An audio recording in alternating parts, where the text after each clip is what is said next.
food at nutrition security maging priority. Sapat na pagkain, karapatan natin. Gipahitabo ang culmination program sa 51st Nutrition Month sa syudad sa Panabo atong Hulyo 2025.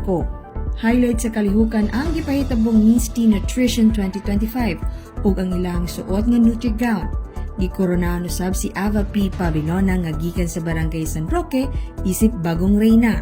Hugyaw usab ang mga sumasamot sa gipahitabong Nutri-Dance Competition 2025 nga gitambugan sa Kabili Elementary School, Glicerio Dondoy Elementary School, Buena Vista Elementary School ug San Vicente Elementary School. Sa katapusan, giila ang Glicerio Dondoy Elementary School isip kampiyon sa Nutri-Dance Competition DBLC category.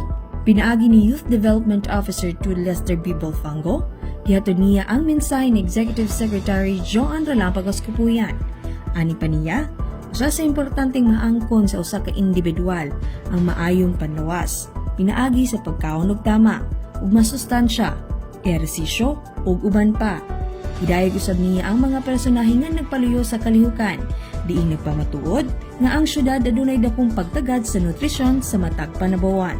Dugang pa, gila sa gipahitabong aktibidades ang top performing barangay nutrition scholars sa syudad. Human sa gipahigayang evaluasyon sa Committee on Nutrition Evaluation Team. Nahimong outstanding City BNS sa tuig 2024 si Angelita P. Doroha, gikan sa barangay Kauswagan, diin siya nakadawat og 10,000 pesos isip ganti sa iyang pagpaningkamot.